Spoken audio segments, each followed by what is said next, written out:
Welcome to Randy's Old Time Radio Shows.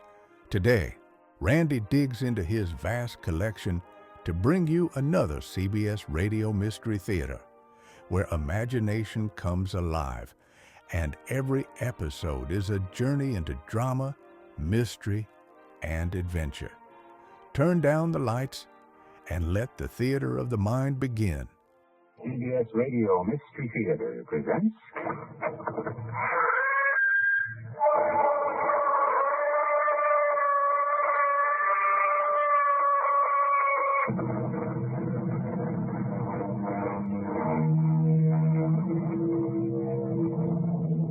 Come in.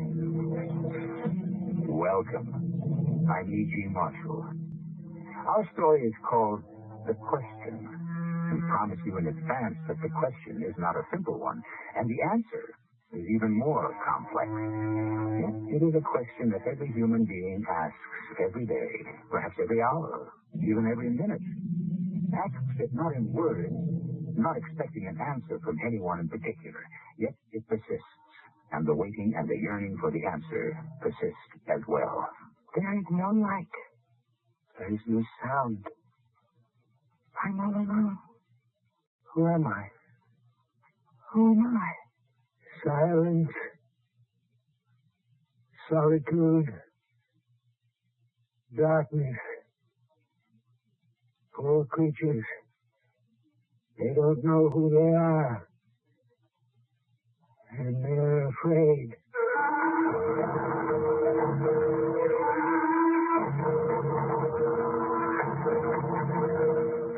Our mystery drama, The Question, was written especially for the Mystery Theater by Elspeth Eric and stars Christopher Tabori. I'll be back shortly with Act One.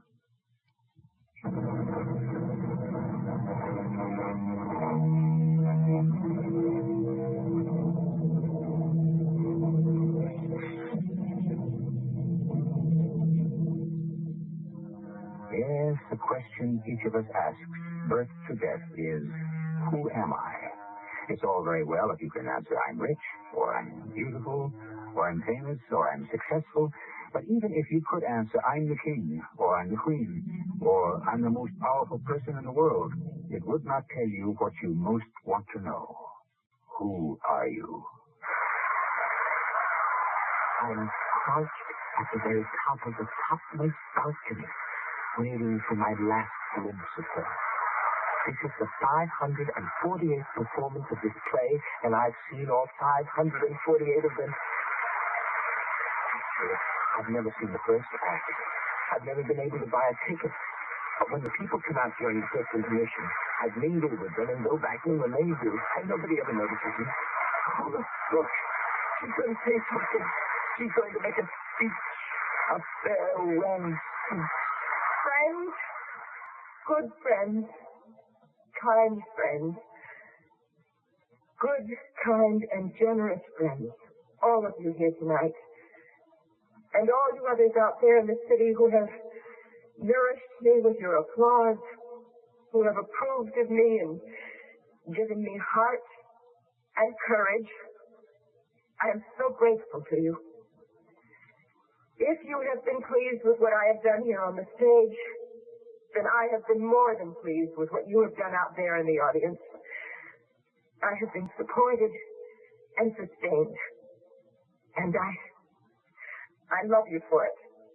Thank you. Thank you with all my heart.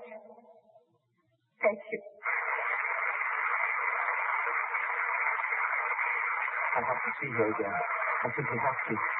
Not from the gallery this time, but close up, maybe even face to face.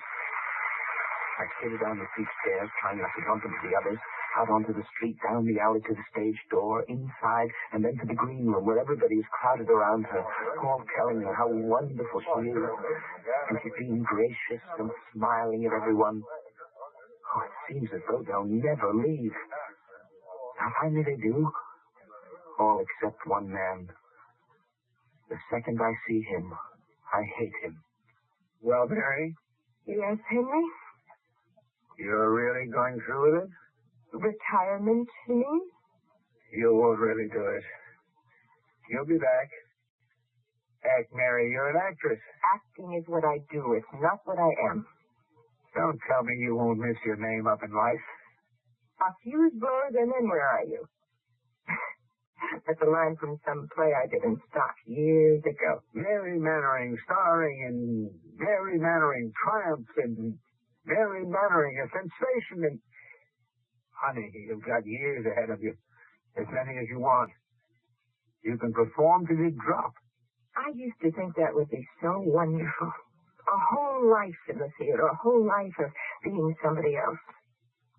That's all acting is, putting yourself in someone else's place, throwing yourself away, blotting yourself out, and being a different person. Well, what's wrong with that? I wish I could do it. Everybody wants to do it.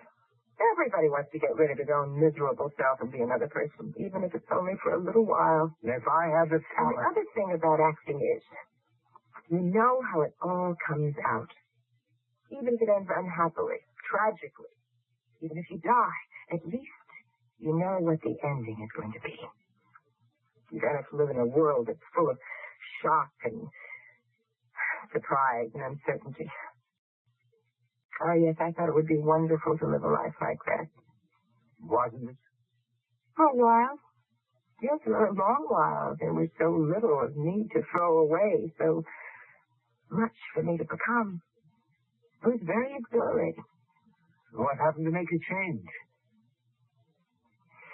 Did you know that young, untrained homing pigeons do just as well as the old, trained ones?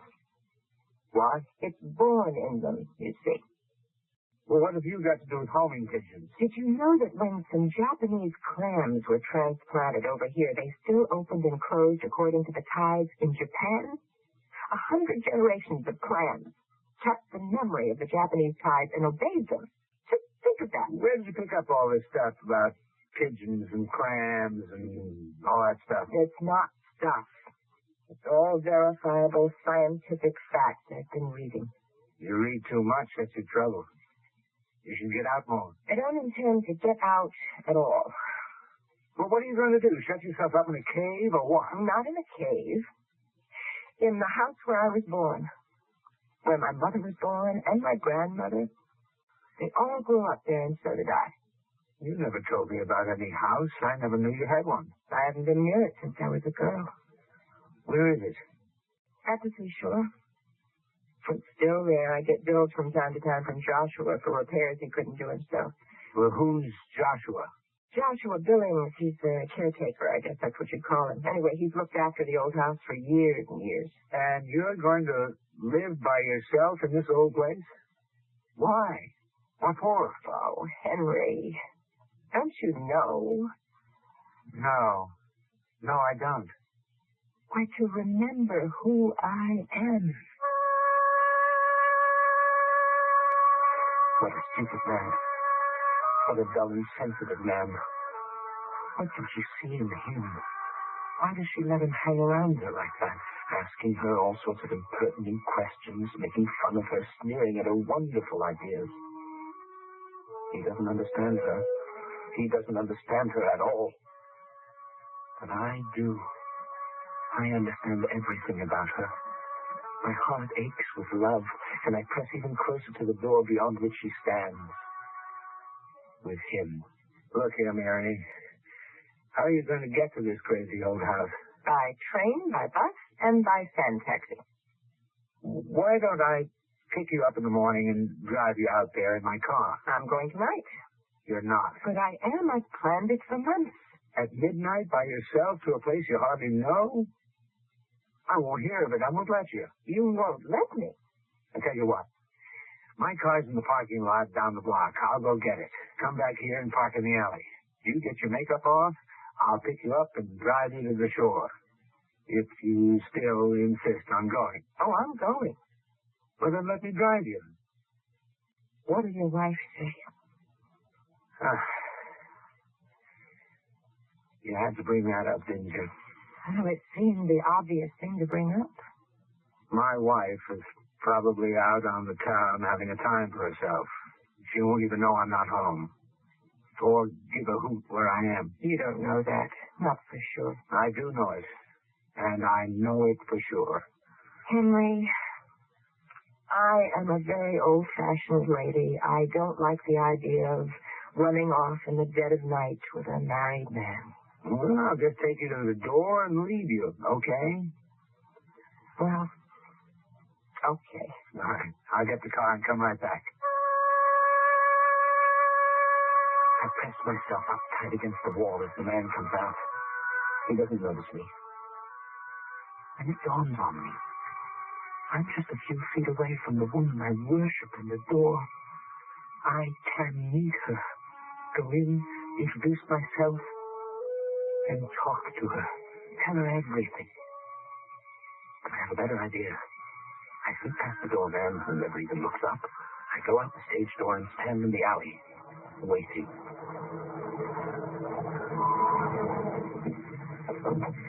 He goes inside the theater.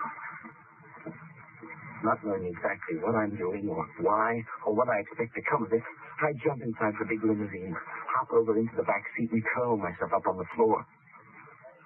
After a few minutes, he comes out of the theater and she's with him. Everything will be all right because she has me to protect her.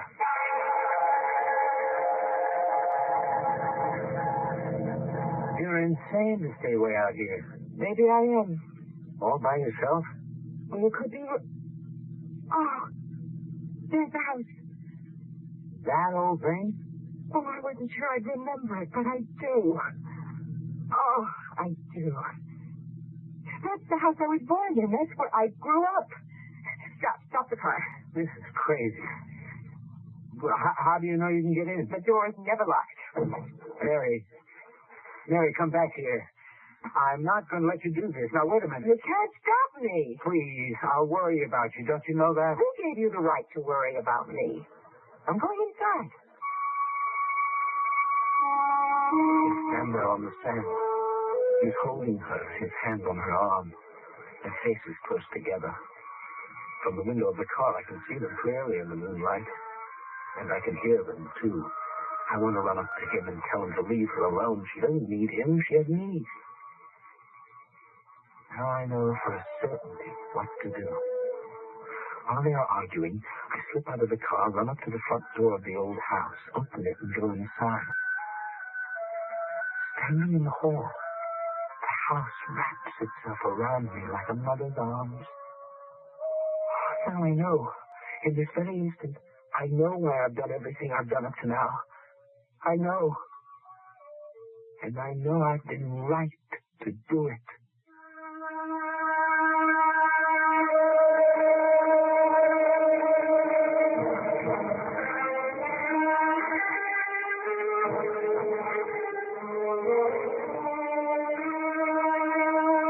Know thyself.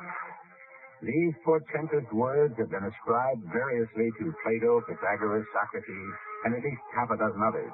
Whoever uttered them first, they achieved immortality when they were engraved over the entrance to the Delphic Oracle, the most famous source of wisdom in the ancient world. I'll be back shortly with Act 2.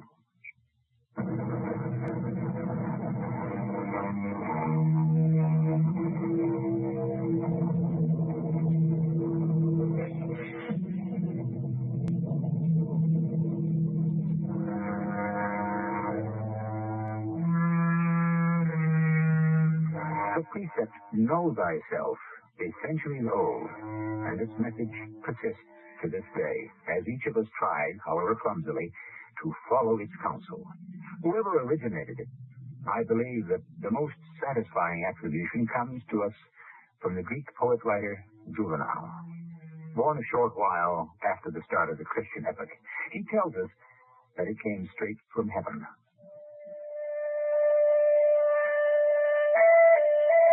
Solitude, silence, darkness,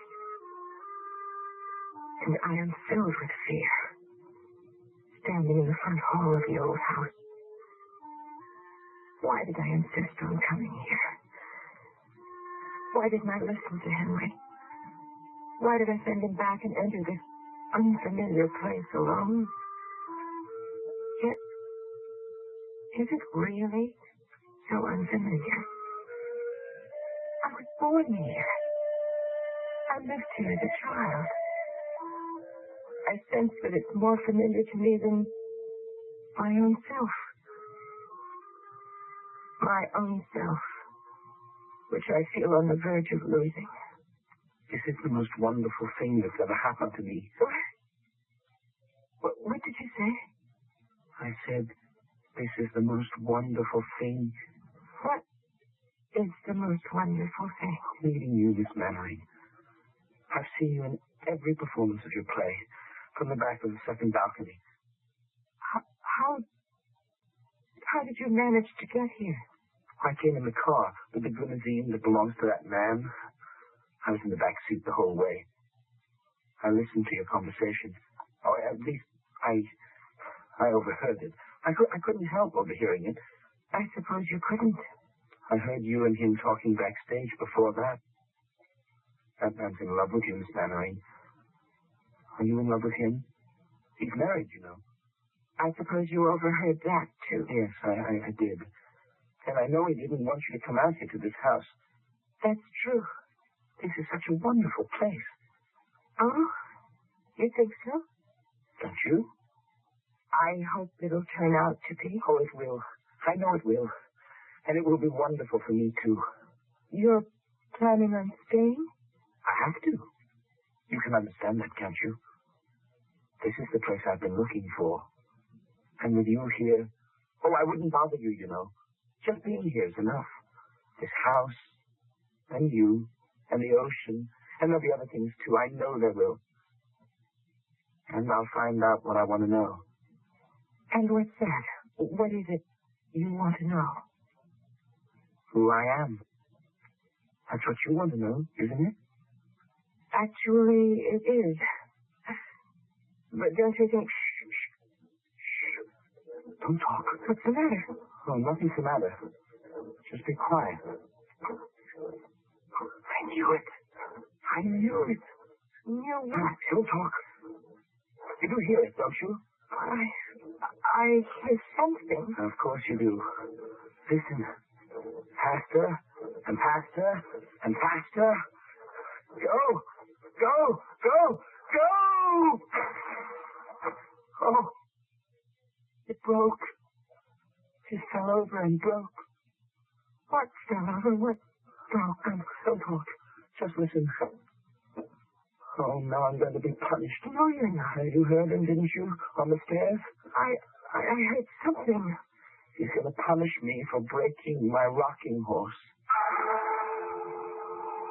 Standing there in the dark hall, I wonder what I've got myself into. Am I impetuous move to this old house? But I heard the frantic creaking of the rocking horse. I heard the crash, the splintering of wood. I heard the heavy footsteps on the stairs. Well, that's that.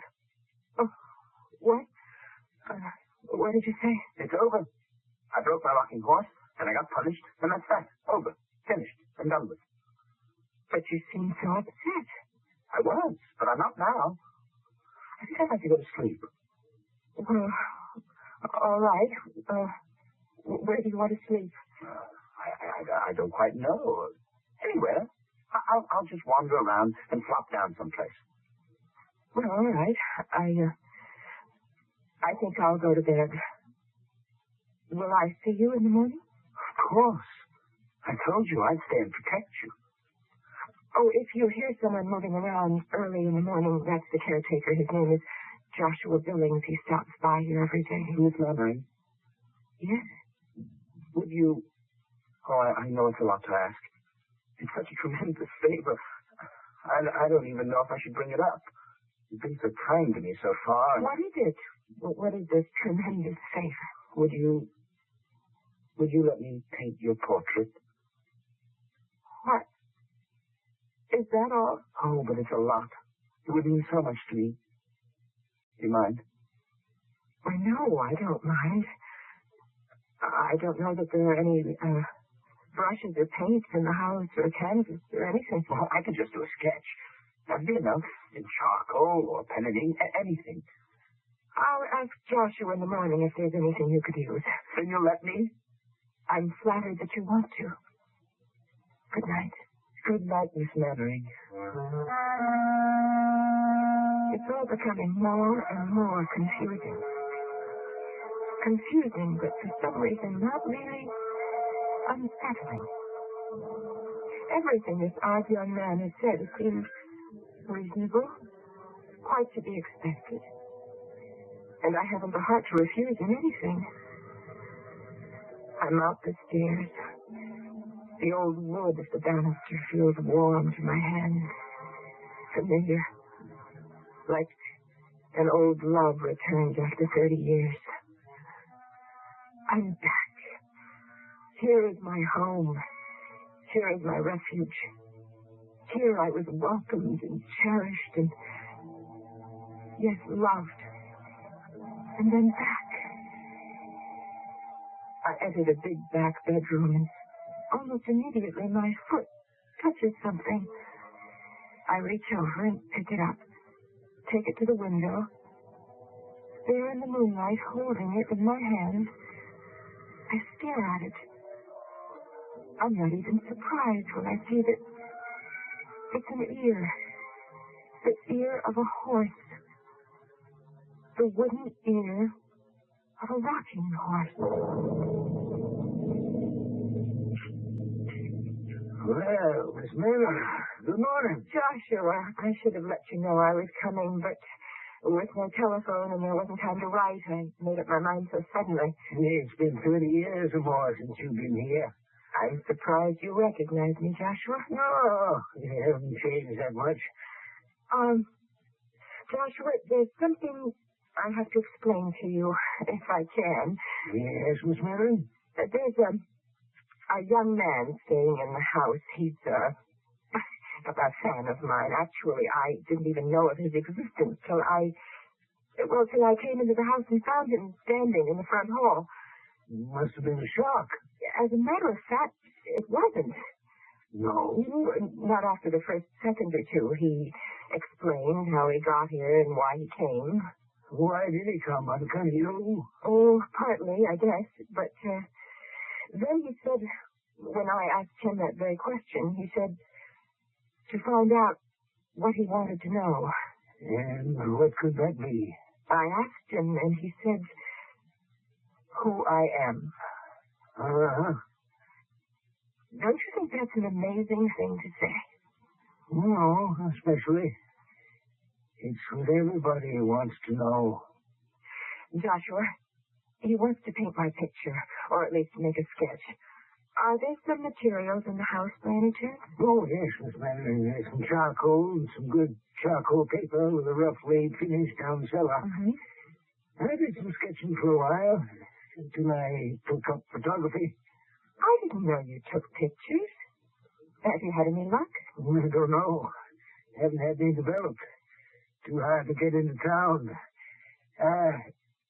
Maybe when you go back, you'll take them and have them printed up? Of course I will. When I go back. I'd like to take a snap of that young man, if he's around. Oh, he'll be around. He'll be doing a sketch of me, and you can take a picture of both of us. A feeling of anxiety is beginning to close around me. Everything is so familiar. The house, the rooms, even the furniture is exactly as I remember it. And yet, they're strange to me. They're not familiar. They're hostile. They don't love me. They hate me. And I'm afraid of them. Almost finished, Miss Mannering. Is it going to be a good sketch? I think I'm going to like it. Then I'm sure I will. I put it all down very fast, almost without stopping. I think the best things are done that way. Don't you? Oh, I don't know. In the theater, we like to rehearse. I'll stop talking so much and finish up. Oh, Joshua, we're just finishing. What happened? What did he do? It's all right. Joshua just took a picture of us. Joshua? I told you about him. He's the caretaker here. I wasn't ready. I know. I should have waited. But it's all right. Wait a minute. Where are you going? Outside. Don't go. I wasn't ready. It's not time. You should have waited. Have they gone? Didn't you see him go? Joshua, I have to tell you, I've never seen him at all. I've heard him. I've talked to him. I've heard the sounds he heard, but I've never seen him. I felt so close to him and so fond of him, but I've never seen him at all. Let's take a look at the sketch, shall we? If you like. It's quite good. Is it? Don't you want to look at it? I think you better. I think you'll be quite surprised. If you want me to. I do. Here, take it. What? This isn't a sketch of me at all. No, it isn't. But I posed for it. The young man drew what was in his head. Who is this woman in the sketch? Who is she? Don't you know? She's your grandmother. I am completely dazed. The blood in my veins seems to be running backwards. My mind is stopped completely, like a clock that has run down. Everything that has happened. And now, this.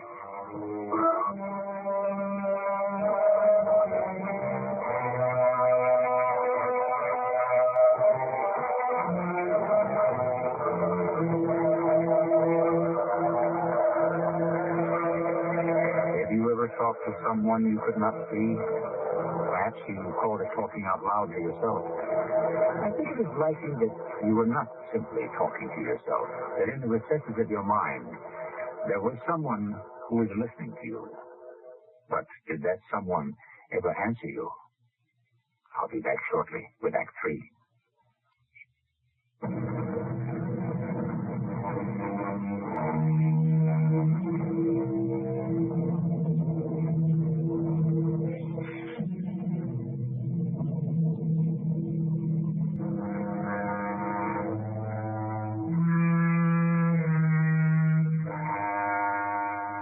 We're always talking to ourselves, are we not? Approving or disapproving, congratulating or condemning, sanctioning or forbidding. Is it too much to say that mixed in with our own words are the words of others, people we know, have known, or hope to know one day? Is the conversation really so one-sided after all? Poor little lady. So confused, so bewildered, so unsure of herself. I feel sorry for her. And I know it's my duty to try and set her straight. But how to do this? How explain to someone who has lived a life of diversion and distraction? How make her understand? But I must do it. I'm the only one who can. Joshua, help me. I'll do my best. Am I going mad? Oh, no, Miss Mannering.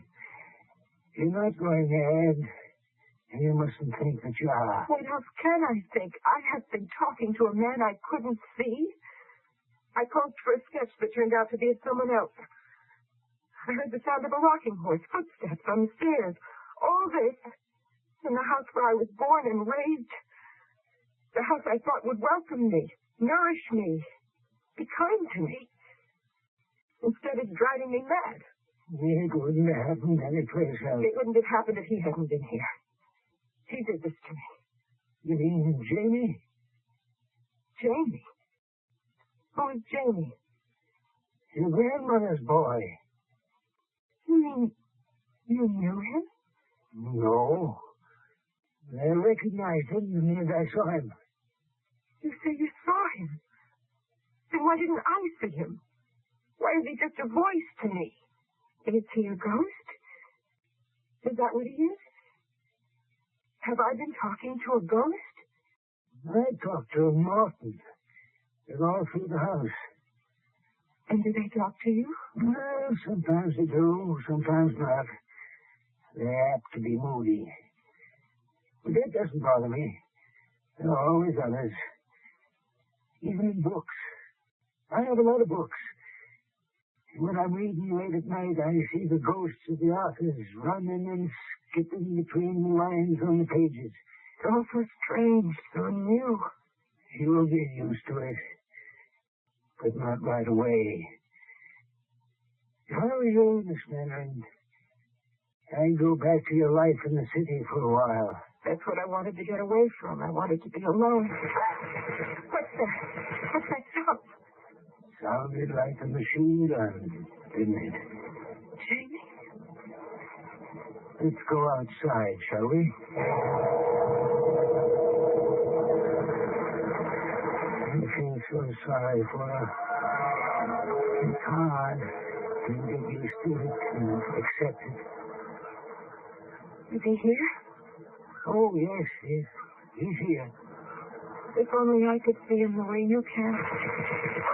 What's that?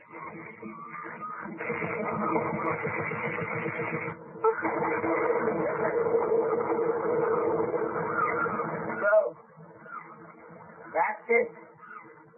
I heard him. He said... Hush now. Quiet. That's the way it happened. Now I know. What does it mean? Why did he say, now I know? Now he knows how he died. He was shot? In the war. The first big war. When he was 18. Sit down here on the sand, Miss Mannering. And I'll try to tell you about those who die suddenly and violently. Joshua, how do you know so much about Jamie? Who he was, how he died? Well, you see, after he was shot down, your grandmother had only your mother left at home. So she came to the orphanage where I'd been placed. I was about 10 years old then, and nobody seemed to want me. But she did. She adopted you. No, she didn't went that far. But she gave me a home and was kind. And she talked a lot about Jamie. I think she just wanted a little boy around the house to remember what it was like. She couldn't possibly forget. No. But it made it more real for her, having me around. Oh, she and I talk about it often. When we run into each other. In the house? Of course. Oh, look down there. Look what's coming down the beach road. Yes, see me, what a large automobile. It's Henry. Friend of yours? He drove me down here. I didn't expect him back so soon. Must be pretty fun with you. I suppose he is. Well, aren't you going to speak to him? Should I? He'll ask me to leave here. What will you say? I don't know. Henry, it's all been very strange from the minute I got here. Tell me about it. You wouldn't believe it. Well, try me. I don't even know that I believe it, but it happened. Anyway, I think it did. What happened? I met a man. You don't mean that old geezer you were sitting with on the beach? No. That's Joshua. He's been with the family for years. He's the caretaker here. Then what man are you talking about? A young man. Where is he now? I don't know. Well, did he just take off? I think he's still here, in the house. You think? Well, don't you know? He's a ghost, Henry. A ghost? Well, now you're kidding me. No, he was my grandmother's son. His name was Jamie. He was killed in the First World War when he was 18 years old. Now, come. Joshua told me about it. Mary, sweetheart, you've been listening to an old man's tale. No, I tell you, I talked to him. The minute I stepped inside the house, he spoke to me. What did he look like? I never saw him. What? You never saw him? You talked to him, but you never saw him? Is that what you're trying to tell me? Joshua saw him. And he's seen all the others, too. What all others? You don't understand. You've never talked to a ghost, have you, Henry? No, never. Well, you see, you couldn't possibly understand. All right, that settles it. You're coming back with me. I don't know. Mary, the reason I came dashing back down here, I didn't mean to come back so soon. I was waiting for you to come to your senses, but when I got home last night, I had a talk with my wife, Mary. She wants a divorce. You know what that means. What does it mean? You and I could get married. You could go on working if you wanted to. I'd be proud to have you. But besides your work, you'd have me. What do you say? I don't know. Take my hand. Come on, feel it. It's flesh and blood. It's real. And it's yours, if you want it.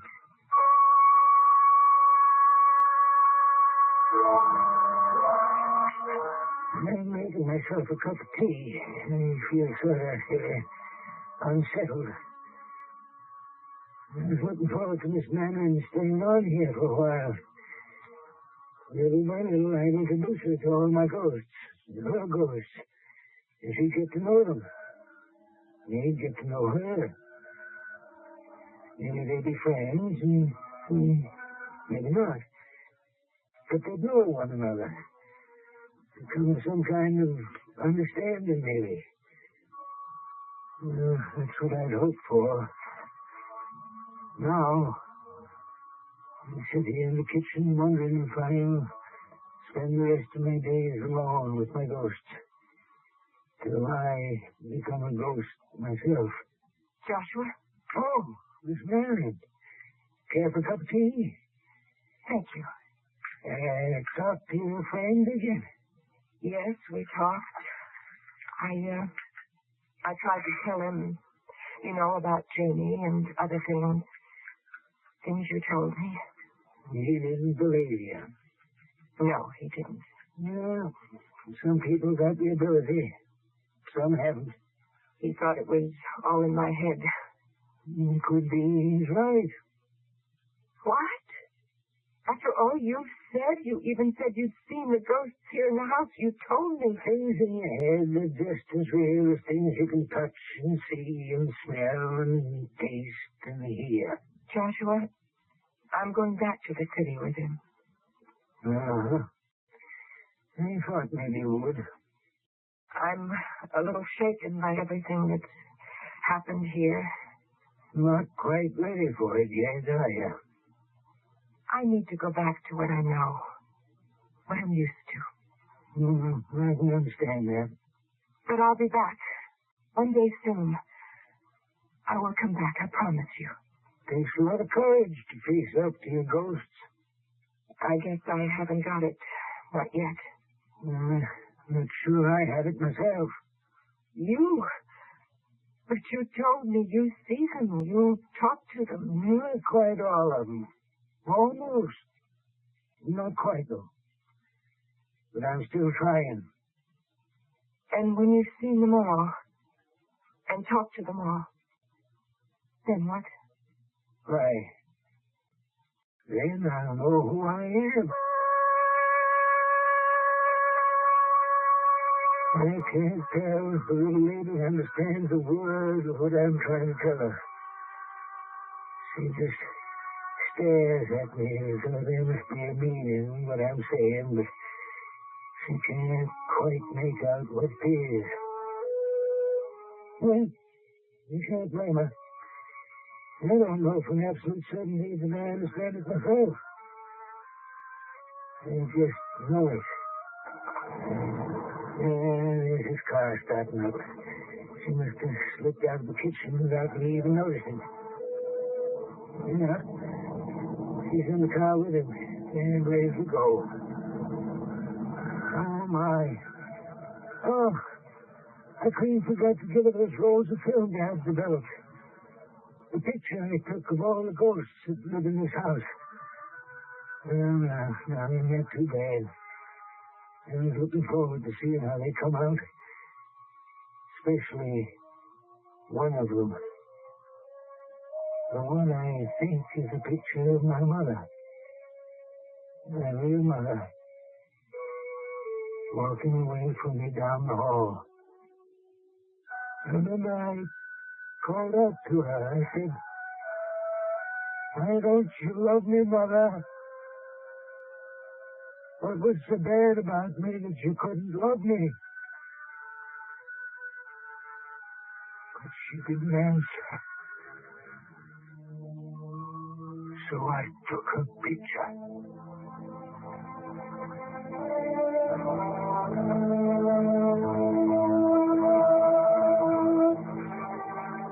We're all haunted by the past and the people who lived in it. All the things we never said. All the questions we never asked. All the answers we never gave. The things we did and the things we didn't do. The love we gave and the love we withheld. The feelings we expressed and the ones we didn't even know we had. We thought there would always be time for all that. We thought we would live forever. And there would always be time because we would never die. I'll be back shortly.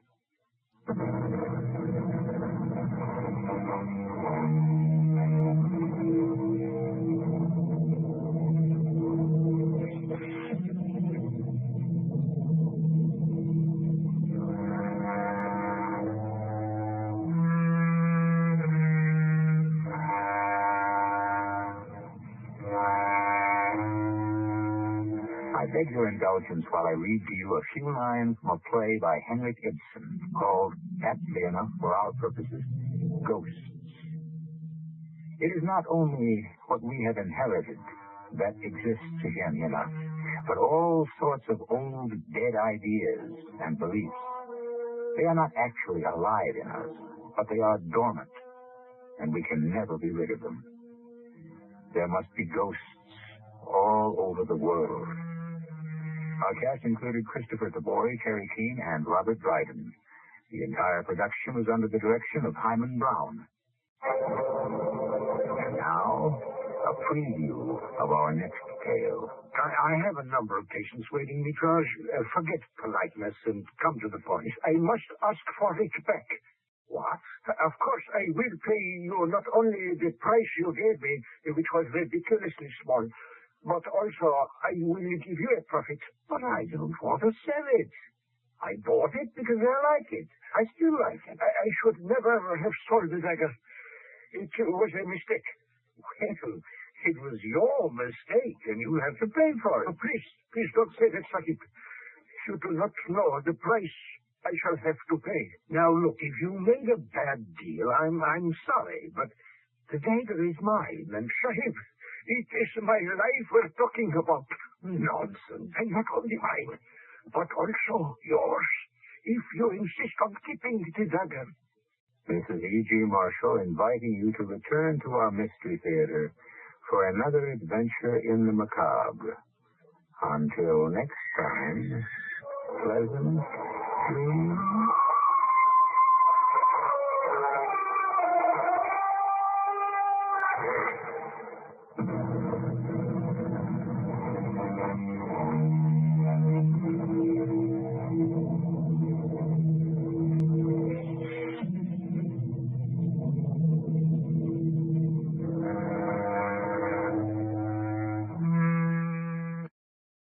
Well, folks, that's it for this episode here at Randy's Old Time Radio Shows. Before we wrap up, it's worth noting that Randy dedicates countless hours to restoring and editing every single show before it's uploaded for your listening pleasure. Our goal is to preserve these old-time radio treasures and make them sound as clear and warm as the day they were first broadcast. If you'd like to support his hard work and help keep these classic shows coming, any donation, big or small, is sincerely appreciated. You'll find donation links in the description below. Or if a QR code appears on your screen, simply point your phone's camera at it and follow the prompts.